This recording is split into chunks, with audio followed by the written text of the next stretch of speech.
우리 함께 하나님의 말씀을 보겠습니다. 사무엘하 3장 1절에서 16절까지의 말씀입니다.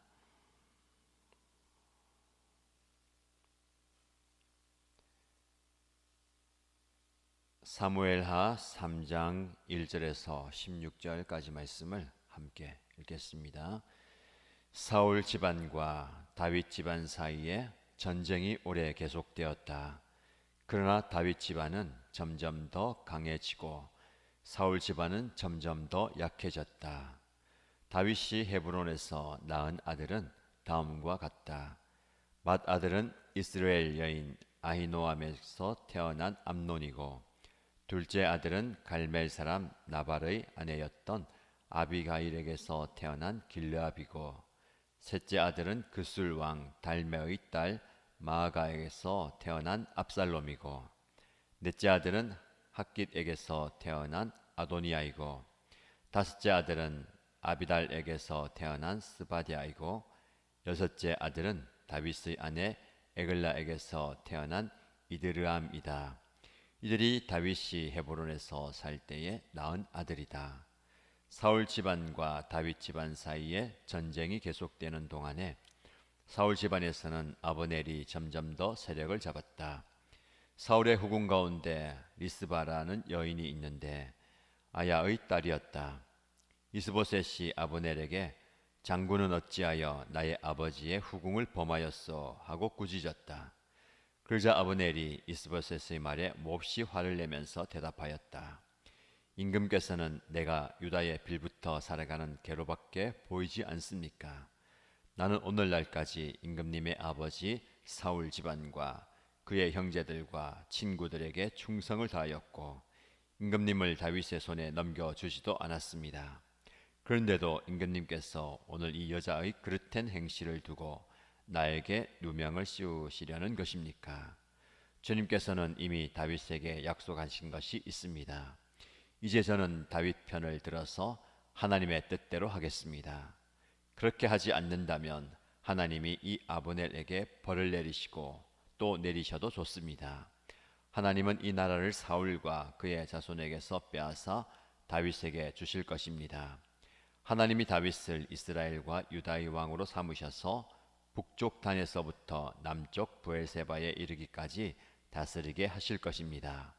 이 말을 듣고 이스보셋은 아브넬이 두려워서 그에게 다시는 말 한마디도 하지 못하였다. 아브넬은 다윗에게 사람을 보내어서 이렇게 전하였다. 이 나라가 누구의 것입니까? 그러니 임금님이 저와 언약만 세우시면 내가 임금님의 편이 되어서 온 이스라엘이 임금님에게 돌아가도록 하겠습니다. 다윗이 대답하였다. 좋소, 내가 장군과 언약을 세우겠소. 그런데 나는 장군에게 한 가지만 요구하겠소. 그대는 나를 만나러 올 때에 사울의 딸 미갈을 데리고 오시오. 그렇지 않으면 내 얼굴을 볼 생각을 하지 마시오. 그런 다음에 다윗은 사울의 아들 이스보셋에게 사람을 보내어서 이렇게 전하였다. 나의 아내 미갈을 돌려주시오. 미갈은 내가 블레셋 사람의 포피 100개를 바치고 맞은 아내요. 그러자 이스보셋이 사람을 보내어서 미갈을 그의 남편인 라이스의 아들 발디엘에게서 빼앗아 오도록 하였다. 그때 그 여인의 남편은 계속 울면서 바오림까지 자기 아내를 따라왔는데 아브넬이 그에게 당신은 그만 돌아가시오 하고 말하니 그가 돌아갔다. 아멘. 이스라엘에 두 왕이 세워졌습니다. 계속해서 말씀을 묵상했던 것처럼 사울 집안에 이스보셋 그리고 다윗이 왕으로 세워져서 두 세력 간의 대립과 갈등이 이어집니다. 오늘 본문의 1절 말씀 보면 사울 집안과 다윗 집안 사이에 전쟁이 오래 계속되었다. 왕권을 차지하기 위한 전쟁이 계속되었습니다. 그런데 이어지는 말씀을 보시면 그러나 다윗 집안은 점점 더 강해지고 사울 집안은 점점 더 약해졌다라고 말씀합니다. 사울은 초대 왕으로 하나님의 기름을 부음받고 백성들의 환영을 받으면서 왕으로 세워졌지만 그가 하나님의 자리를 대신하는 눈을 범했기 때문에 하나님은 사울을 폐위하셨습니다. 그래서 사울 집안은 점점 더 시간이 지나갈수록 약해져 갑니다. 그 사울을 대신해서 하나님은 다윗을 세우셨죠. 그래서 다윗은 기름 부음을 받았지만 사울에 의해서 쫓김을 당하고 어떻게든 그를 죽이고자 했던 위협 속에서도 하나님은 그를 지켜주셨고 결국 다윗을 왕으로 세우셨습니다. 그래서 본문의 말씀에 다윗 집안은 점점 더 강해지고 사울 집안은 점점 더 약해졌다라는 말씀을 우리가 적용하고 해석할 때에 이 문구에 대한, 이 문장에 대한 주어를 우리가 잘 이해를 해야 됩니다. 우리는 이렇게 생각하죠. 내가 이 집안을 일으키고 내가 이 문제를 해결하겠다라는 내가 주어가 되는 인생을 살 때가 참 많이 있습니다. 그러나 우리 인생의 주어는 하나님이셔야 합니다. 사울이 부족했던 것이 그것입니다. 처음에는 내가 어떻게 왕이 될 수 있습니까? 라며 사람들에게서 숨을 정도로 겸손한 모습을 보였죠. 그러나 왕이 된 이유는 내가 이렇게 하겠다, 내가 누구다 라는 의식이 강해졌습니다.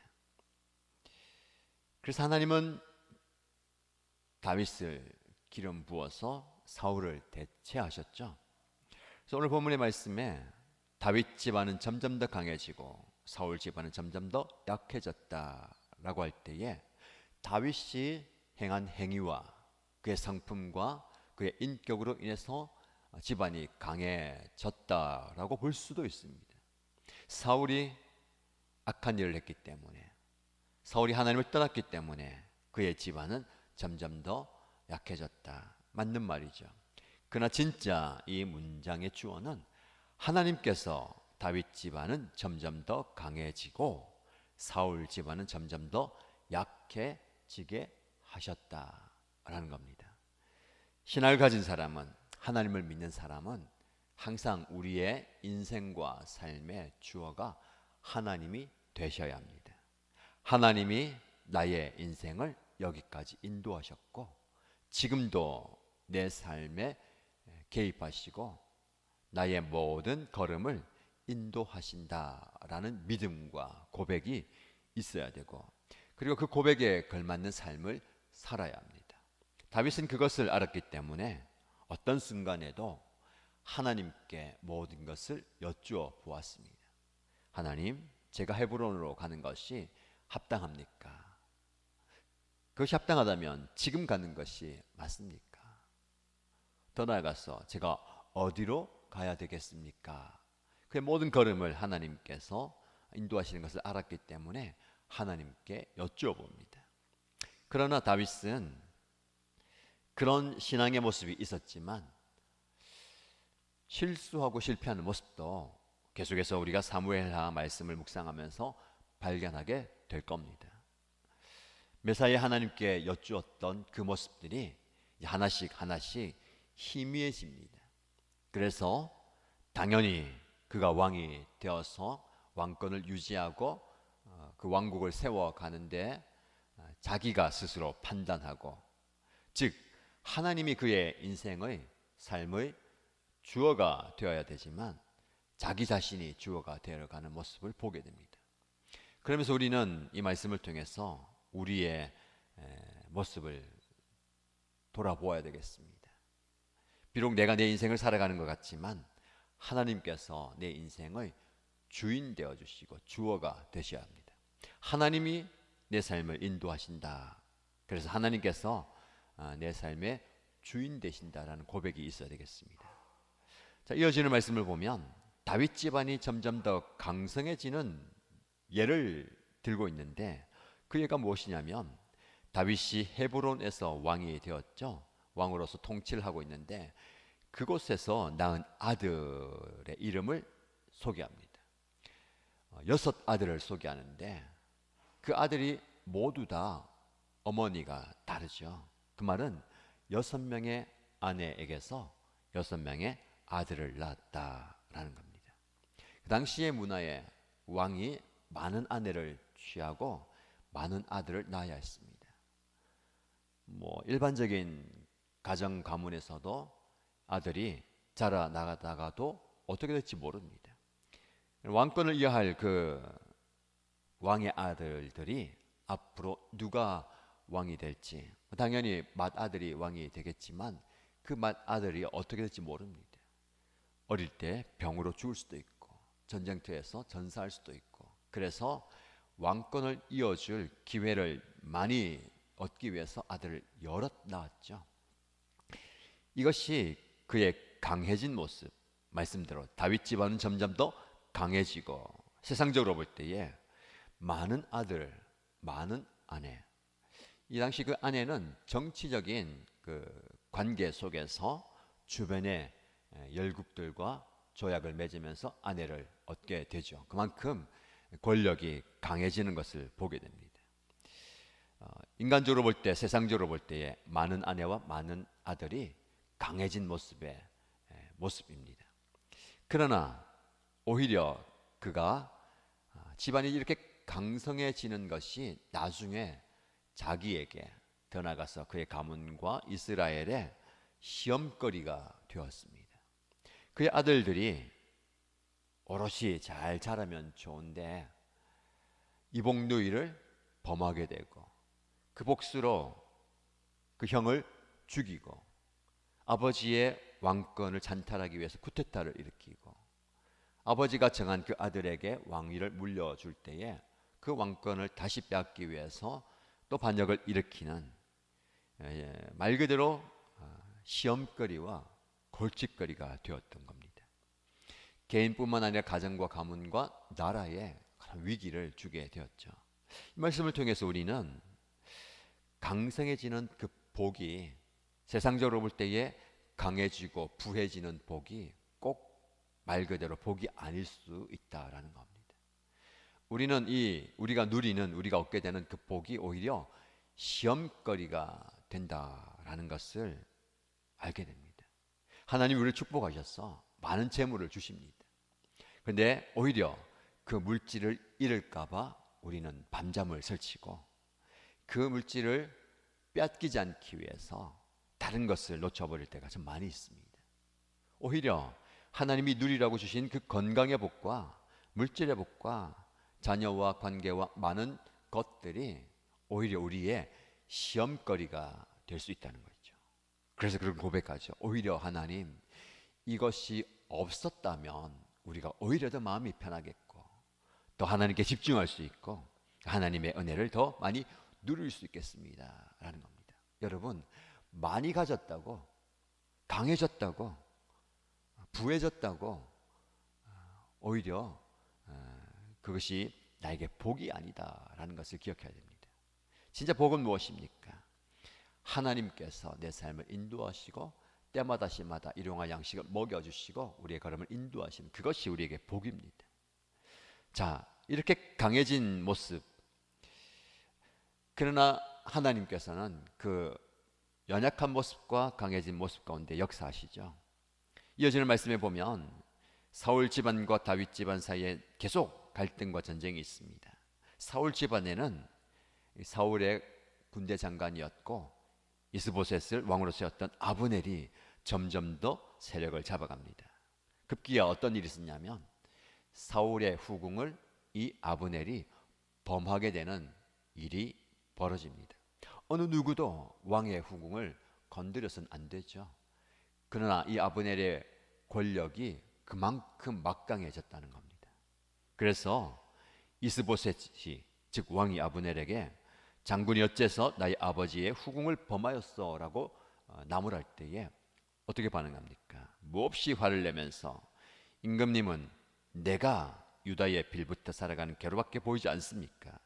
나는 오늘날까지 임금의 아버지의 사울 집안과 형제들과 친구들과 당신에게 충성을 다해왔는데 나를 어떻게 보고 그렇게 취급하고 그 여인의 잘못된 행실을 나에게 누명으로 씌웁니까? 사실이 분명하지만 오히려 역정을 내면서 내가 한 일이 무엇이고 내가 지금까지 한 게 이만큼인데 나를 궁지에 몰아넣느냐.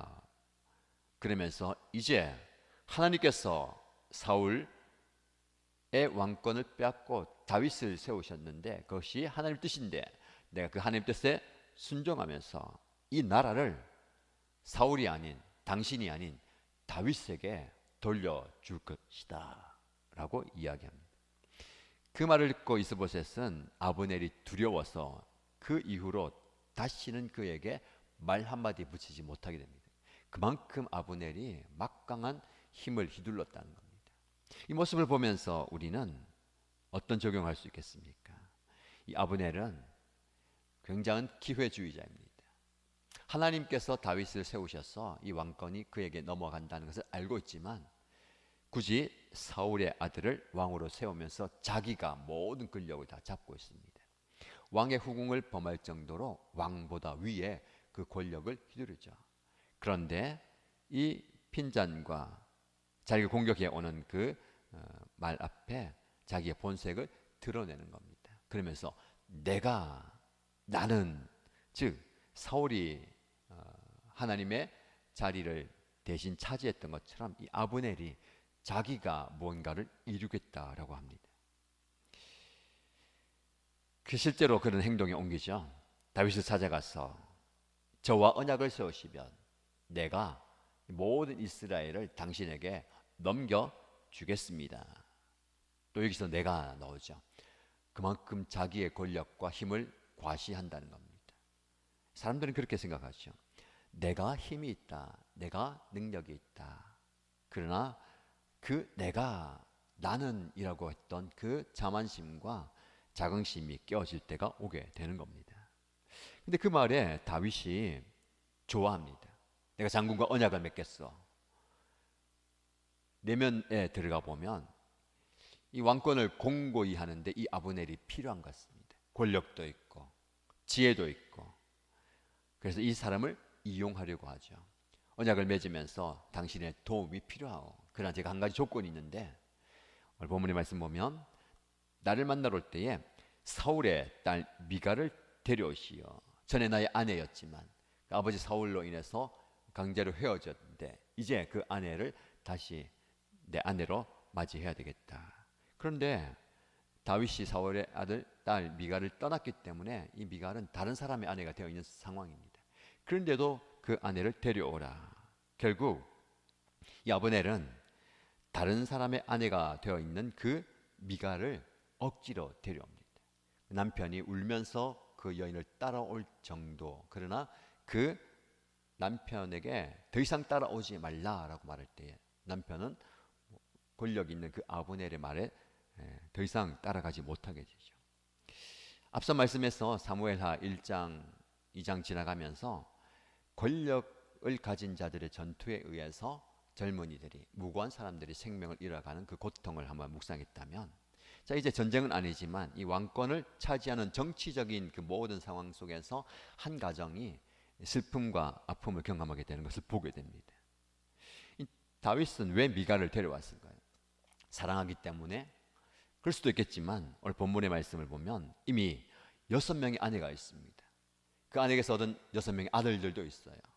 굳이 미갈을 데려올 이유가 있었을까? 근데 본문의 말씀에 보니까 그냥 미갈이라고 얘기하지 않고 사울의 딸 미갈이라고 얘기하고 있어요. 이 다윗의 마음에 정치적인 계산이 있었던 것 같습니다. 사울의 딸, 이제 사울의 권력이 저물어 가지만 자기의 왕권의 정체성을 세우기 위해서, 정당성을 세우기 위해서 이 전왕의 딸을 자기 아내로 맞이한다. 그러면 왕의 사위가 그 직위가 복권되는 거 아닙니까? 그래서 모든 사람들의 마음을 환심을 사기 위해서 사울의 딸을 데려오는 거죠. 미갈을 데려오는 게 아니고 사울의 딸을 데려오는 겁니다. 이 모습 속에서 다윗이 하나님께 묻고 기도하는 모습은 나오지 않습니다. 굳이 앞서 말씀에서는 그 말씀을 꼭 성경의 기자가 기록했지만 이 모습 속에서는 나타나지 않는 거죠. 왕권을 세워가기 위해서 그의 인간적인 계산과 정치적인 계산들이 나타나게 되는 겁니다. 결국 이 모든 일을 통해서 그는 하나님 뜻에 따라서 왕으로 세워지지만 어려움을 겪게 되는 겁니다. 오늘 본문의 말씀을 통해서 저와 여러분이 또 삶의 기준과 기도 제목으로 삼아야 될 게 무엇입니까? 모든 것들은 하나님께서 행하십니다. 왕으로 세우는 것, 모든 것들을 하나님이 행하시죠. 우리는 내가 하면서 그 시기와 방법을 앞당기려고 할 때가 참 많이 있습니다. 그러면 하나님 뜻이기 때문에 일은 성사되고 결과는 나오지만 그 결과로 인해서 어려움을 겪게 되는 사람들도 있고 어려움을 겪게 되는 본인도 있습니다. 그래서 우리는 항상 하나님의 뜻에 따라서 우리의 삶을 조율해 가야 될 것입니다. 오늘 저와 여러분에게 주신 하루의 시간을 하나님의 뜻에 조율해 가시길 바랍니다. 나는 이라는 모습을 내려놓고 하나님께서 여러분 인생의 주인이 되시고 삶의 주어가 되시는 삶을 살아가기를 주님의 이름으로 축복합니다. 기도하십시다. 말씀을 붙들고 기도할 때에 다윗의 집안이 점점 더 강해졌다고 했는데 하나님, 우리 집안도 점점 더 강해지기 원합니다. 그러나 부와 명예와 자녀가 많아지는 수적인 그런 부가 아니라 그렇게 강해지는 것이 아니라 영적으로 강해지는 집안 되게 하여 주옵소서. 하나님께서 간섭하여 주옵소서. 그리고 매사에 정치적인 계산과 인간적인 생각이 아니라 하나님의 뜻을 따르는 우리의 삶이 되기 원합니다 라고 기도해 주시기 바랍니다. 그리고 우리가 중보 기도할 때에 박지원 형제 부친을 위해서 기도해 주시기 바랍니다. 어제 또 연락을 주고받고 함께 기도했는데 새벽에 호흡 곤란이 와서 병원에 급하게 들어갔을 때에 급성 폐렴이 와서 겨우 그 모습이 좀 이제 진정됐지만 심근 경색 수치가 급속으로 높아져서 심장 혈관 확장 수술을 해야 되는데 환자의 상황도 좋지 않아서 지난 간밤 오늘 오전까지 지켜보기로 했고요. 또 수술과 시술을 해야 되는 병원이 또 나지 않아서 기다리고 있는데 그 모든 과정 가운데 하나님께서 역사하시고 상황과 환경 열어주시고 지켜달라고 기도해 주시기 바랍니다. 함께 기도하겠습니다. 하나님 아버지, 오늘 말씀을 붙들고 기도합니다. 사울의 집안과 다윗의 집안이 대조되면서 약해져가는 사울의 집안, 강해져가는 다윗의 집안을 보게 됩니다. 우리의 집안, 우리의 가정, 우리의 가문도 하나님께서 함께 하심으로, 하나님께서 보호하심으로, 아버지 하나님께서 인도하심으로 놀라운 역사를 경험하게 하여 주시옵소서. 점점 더 강성해지고 점점 더 하나님의 손에 의해서 강력한 믿음의 가문이 되게 하여 주시옵소서. 세상적으로 부해지는 것, 세상적으로 성공하는 것, 세상적으로 많이 가지는 것이 정말 복이 아닌 것을 보게 됩니다. 그 모든 것으로 인해서 어려움을 당하지 않게 하여 주시고 시험거리가 없게 하여 주시고 낙심거리가 없게 하여 주시옵소서. 주님 주시는 그 말씀 붙들고 나아가게 하여 주시고 주님 주시는 그 능력을 의지하여서 나아가기 때에 아버지는 우리가 영적으로 강성해질 가정 되게 하여 주시옵소서. 영적으로 부해질 가정 되게 하여 주시고 영의 은혜를 경험하게 하여 주시옵소서. 영적으로 풍성해질 가정이 되게 주여 역사하여 주옵소서. 아버지 하나님께서 은혜를 경험하게 하여 주시옵소서. 아버지 하나님, 아버지 하나님께서 주신 그 가운데 인간적인 생각이 제한이 주시옵소서. 내 인생을 살아갈 때에 내가 어떻다, 내가 하겠다, 나는 이라는 그 주가 아니라 인생의 주가 내가 아니라 아버지 하나님께서 내 인생의 주가 되어 주시옵소서. 내 인생의 주인 되어 주시옵소서. 아버지 하나님께서 이렇게 행하시고 아버지 하나님께서 이렇게 인도하시고 아버지 하나님께서 이렇게 역사하여 주시는 것을 보게 하여 주시고 깨닫게 하여 주옵소서. 우리 남은 믿음으로 주 앞에 나아가기 바랍니다. 믿음의 고백을 드리게 하여 주시고 순종의 고백으로 나아가게 하여 주시옵소서. 아버지 하나님, 이 다윗의 모습 가운데 연약함이 있습니다. 그 연약함이 나의 모습입니다. 아버지 하나님께 묻고 아버지 하나님께 여쭈었고 아버지 하나님께서 구하는 우리의 모습 되게 하여 주시옵소서. 정체적인 기술과 세상적인 수술을 쓰지 않게 하여 주시고 아버지 인간적인 생각에 사로잡히지 않게 하여 주시옵소서. 아버지 하나님의 마음을 깨달게 하여 주시옵소서. 주님의 마음을 깨달게 하여 주시옵소서. 아버지 하나님께서 주시는 그 은혜와 능력을 경험하게 하여 주시옵소서. 주님께서 우리에게 은혜를 주시는 시간 되옵니다. 우리의 기도의 영을 보여주실 때에 아버지 하나님의 기도로 통하여서 하나님의 응답을 경험하게 하여 주시고 하나님의 역사를 경험하게 하여 주시고 하나님의 은혜를 경험하게 하여 주시옵소서. 주님께서 놀라운 역사를 우리에게 이루어 주시겠습니다.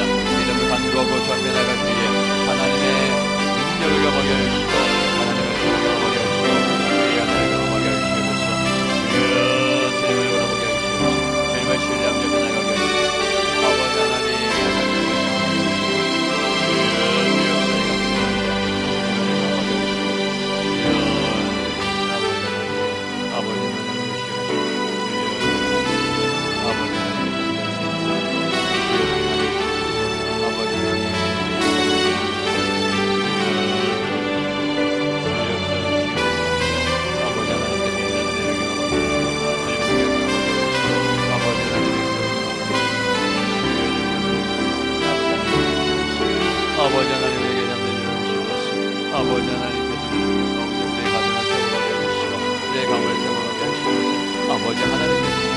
아버지 하나님께서 내주시고 그 안에 내 인간적인 생각을 담겨주시고 인간의 욕심을 담겨주시고 인간의 욕심을 담겨주시고 아버지 하나님께서 주님의 뜻을 밝히 드러내는 우리의 삶이 되게 하시고 우리의 거리를 되게 하시고 우리의 인생이 되게 하시고 아버지 하나님 주의 신앙을 정하고 주시고 아버지 하나님의 난사는 진실하게 되게 해주시고 주여 나에게 주어진 나에게 맡겨주신 그 사명과 사람들을 잘 감당하게 하시고 그 사명을 갖고 사람들을 잘 정리하게 해주시고 저에게 맡겨주신 그 모든 사람들을 해주시고 오늘도 주어진 일들 가운데 함께 해주시고 오늘 우리가 감당해야 하는 가운데 주님께서 역사하여 주시고 임하여 주시고 주님께서 역사해 주시고 아버지 하나님 우리의 기도에 문을 열어주시고 내 마음에 문을 열어주시고 삶에 열어주시고 주님께서 우리에게 역사해 주시고 믿음으로 간구하고 주 앞에 간구하고 주 앞에 부르실 때 주여 놀라운 은혜를 주시고 주님의 은총을 주시옵소서. 아버지 하나님의 은혜를 주시고 주여 우리에게 말씀하여 주시고 하여 주시옵소서. 우리 영광을 여겨 주시고 아버지 하나님 영계에 붙이는 경험을 주시고 아버지 하나님 같은 가운데 여러분의 삶을 회복시키는 감사하고 아버지 계속해서 회복되게